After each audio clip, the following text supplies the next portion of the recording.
नमस्कार। विश्व बाघ दिवस पर बाघों के संरक्षण को लेकर आज विश्व के कई देशों में कई तरह के कार्यक्रम आयोजित किए गए। भारत में भी जगह जगह विभिन्न कार्यक्रम आयोजित किए गए। बाघों की जब भी बात होती है तो राजस्थान के सवाई माधोपुर स्थित रणथंभौर की यादें जहन में ताजा हो जाती है। बाघों के स्वच्छंद विचरण को लेकर विश्व पटल पर अपनी अलग पहचान बना चुके रणथंभौर टाइगर रिजर्व की बात ही कुछ अलग है। 1734 वर्ग किलोमीटर में फैले हुए रणथंभौर में वर्तमान में तकरीबन 78 बाघ, बाघिन और शावक है और यहां लगातार बाघों के कुनबे में बढ़ोतरी हो रही है। पेश है रणथंभौर से एक खास रिपोर्ट। रणथंभौर टाइगर रिजर्व को वैसे तो कौन नहीं जानता। बाघों की अठखेलियों को लेकर रणथंभौर विश्व पटल पर अपनी एक खास पहचान बना चुका है। वन्यजीव प्रेमी राजस्थान के रणथंभौर को बाघों की नर्सरी के नाम से भी पहचानते हैं, क्योंकि रणथंभौर में लगातार बाघों की संख्या में बढ़ोतरी हो रही है। वहीं राजस्थान के अन्य टाइगर रिजर्व को आबाद करने में भी रणथंभौर के बाघों का ही योगदान है। रणथंभौर में बाघों की संख्या बढ़ाने में यहां बाघों को मिल रहा प्राकृतिक वातावरण बेहद महत्वपूर्ण माना जाता है। वन विभाग की मेहनत के साथ ही आसपास के ग्रामीणों में बाघों एवं पर्यावरण संरक्षण को लेकर जागरूकता का भी अहम योगदान है। रणथंभौर से सटे गांवों के ग्रामीणों ने रणथंभौर को आबाद करने में अपना बहुत योगदान दिया है। यहां के ग्रामीण पर्यावरण एवं बाघों के संरक्षण को लेकर बेहद सजग और सचेत है। बाघ संरक्षण को लेकर बात करें तो भारत में बाघों के संरक्षण को लेकर टाइगर प्रोजेक्ट की शुरुआत वर्ष 1973 में हुई थी और इसी वर्ष रणथंभौर राजस्थान का पहला टाइगर रिजर्व घोषित किया गया था। इससे पहले रणथंभौर को पहली गेम सेंचुरी होने का गौरव भी प्राप्त है। वर्ष 1980 में रणथंभौर टाइगर रिजर्व को नेशनल पार्क का दर्जा मिला। वहीं दुनिया का पहला एयर टाइगर रीलोकेशन भी रणथंभौर से ही हुआ था। वर्ष 2008 में जब अलवर का सरिस्का टाइगर विहीन हो गया था, तब रणथंभौर से ही टाइगर को ट्रेनकुलाइज कर सरिस्का के लिए भेजा गया था। रणथंभौर से अब तक करीब 20 बाघों को रिलोकेट किया जा चुका है, जो प्रदेश के सरिस्का सहित मुकुंदरा, रामगढ़ अभयारण्य सहित अन्य जगह भेजे गए हैं। रणथंभौर उस वक्त सुर्खियों में आज था जब 1986 में तत्कालीन प्रधानमंत्री राजीव गांधी अपने पारिवारिक दोस्त अमिताभ बच्चन के परिवार व अपने अन्य दोस्तों के समूह के साथ रणथंभौर आए थे। तत्कालीन प्रधानमंत्री राजीव गांधी की एक सप्ताह की यात्रा ने रणथंभौर को विश्व पटल पर ला दिया था। इससे पहले साल 1961 में ब्रिटेन की महारानी एलिजाबेथ द्वितीय और 1973 में नीदरलैंड के राजकुमार की रणथंभौर यात्रा चर्चाओं में रह चुकी थी। साल 2000 में अमेरिका के राष्ट्रपति बिल क्लिंटन ने रणथंभौर में टाइगर सफारी का आनंद उठाया था। वर्ष 2005 में तत्कालीन प्रधानमंत्री मनमोहन सिंह रणथंभौर आए थे। इसी समय सुनीता नारायण के नेतृत्व में टाइगर टास्क फोर्स का गठन किया गया। इसी के साथ इसी साल देश में NTCA national tiger conservation authority गठन किया गया। साल 2008 में रणथंभौर टाइगर रिजर्व से टाइगर को ट्रेनकुलाइज कर सरिस्का के लिए भेजा गया। यह दुनिया का पहला एयर टाइगर रीलोकेशन था, जिसके बाद रणथंभौर से सरिस्का, मुकुंदरा, रामगढ़ विषधारी टाइगर रिजर्व के लिए बाघ, बाघिन भेजे गए। रणथंभौर को राजस्थान की बाघों की नर्सरी भी कहा जाता है। यहां फिलहाल 78 बाघ, बाघिन और शावक है। रणथंभौर को बाघों से आबाद करने में वन विभाग की कड़ी मेहनत भी रही है। वनकर्मियों की कड़ी मेहनत और लगने के साथ ही यहां के लोगों में पर्यावरण एवं बाघ संरक्षण को लेकर जागरूकता का बाघों आबादी बढ़ाने में महत्वपूर्ण योगदान रहा है। रणथंभौर को लेकर हाल ही में प्रधानमंत्री द्वारा अपने मन की बात कार्यक्रम में रणथंभौर का जिक्र किया गया था। प्रधानमंत्री नरेंद्र मोदी ने रणथंभौर का जिक्र करते हुए पर्यावरण एवं बाघ संरक्षण को लेकर यहां के लोगों की बढ़ती जनभागीदारी की तारीफ की थी। यही वजह है कि आज रणथंभौर बाघों से आबाद है और यहां लगातार बाघों की संख्या बढ़ रही है, जो सेव द टाइगर मुहिम को साकार करती नजर आ रही है। देखिए खास रिपोर्ट राजस्थान लाइव न्यूज 24 पर।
जो टाइगर की पॉपुलेशन है वो लगातार बढ़ती जा रही है, बल्कि यहाँ से कई टाइगर को शिफ्ट करके दूसरी जगह भी पार्क को आबाद किया गया है। इसके पीछे मुख्य कारण है कि यहाँ पर जो वेल ट्रेंड स्टाफ है, यहाँ के जो माहौल है लोग वेजिटेशन का, और जो टोपोग्राफी है फॉरेस्ट लैंड की, पार्क की जैसे अंडुलेटेड है, पहाड़ी एरिया भी है, नीचे पानी की व्यवस्था है, और उसको जो नेचुरल जो हैबिटेट चाहिए वो सारा कुछ यहाँ मिल रहा है। इस वजह से यहाँ पॉपुलेशन बढ़ रही है। उनकी जो ब्रीडिंग का बिहेवियर है वो यहाँ जितना बढ़िया है, अनडिस्टर्ब है। यहाँ एक सबसे बढ़िया रिलोकेशन हो गया, विलेज नहीं है अंदर, और दूसरे पार्क में विलेजेज हैं सरिस्का, और उनमें ये समस्या आ रही है। और अगर विलेज अगर खाली हो जाएँ तो वहाँ भी आबाद होने में कोई प्रॉब्लम नहीं आएगी। और इसमें मेन रोल है बिना डिस्टरबेंस के टाइगर को अपना निरंतर कार्य करते रहना, ब्रीडिंग हो चाहे उसका कोई हैबिटाट हो या उनका मूवमेंट हो फ्रीली, उसमें किसी को कोई दिक्कत नहीं आती। ठीक है।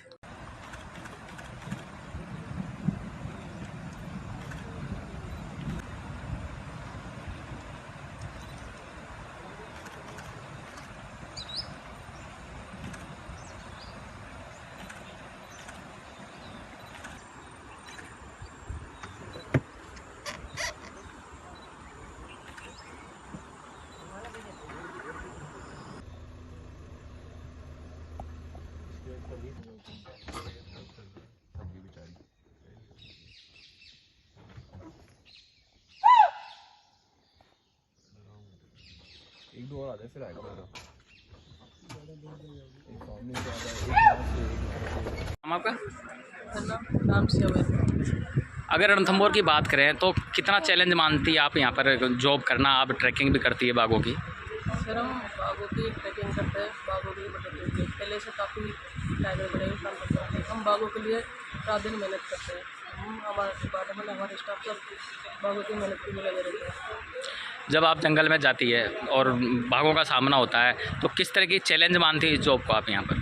सर हम जब जाते हैं तो पहले ट्रैकिंग करते हैं तो बाघ जब टाइगर के सामने से आता हुआ दिखता है, हम यथास्थिति खड़े रह जाते हैं। जैसे टाइगर सामने को पीछे से साइड टाइगर को अगर हम किसी तरह सिस्टम में करते हैं, टाइगर अपना तो रणथंभौर को बाघों की नर्सरी कहा जाता है। लगातार यहाँ संख्या बढ़ रही है बाघों की। बाघों की लगातार संख्या बढ़ रही है। इससे हम बहुत खुश हैं। आज हमारा टाइगर जो है टाइगर बहुत बड़े हैं। रणथंभौर आबाद हो रहा है। आबाद हो रहा है।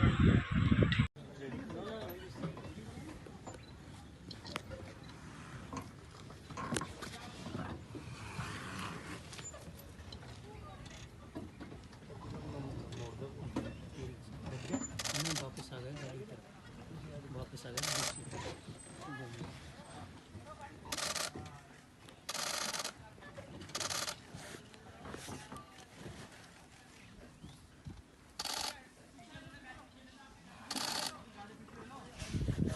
ये अटैक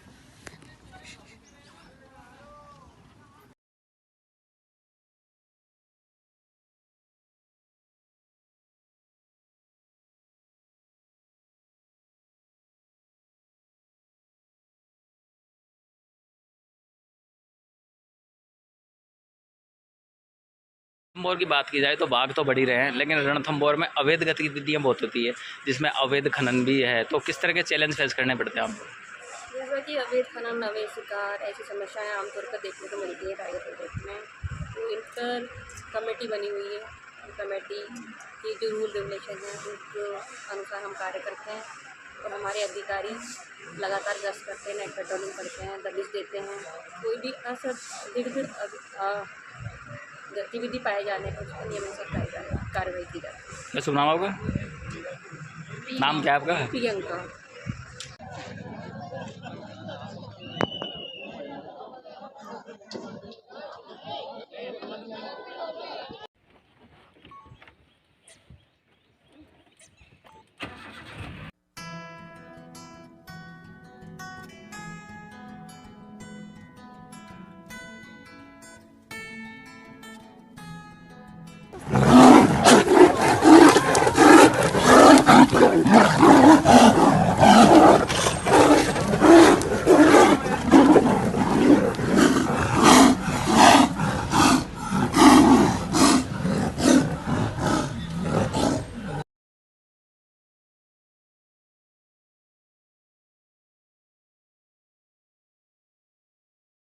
अगर रणथंभौर की बात की जाए तो रणथंभौर में आज लगभग कितने बाघ है?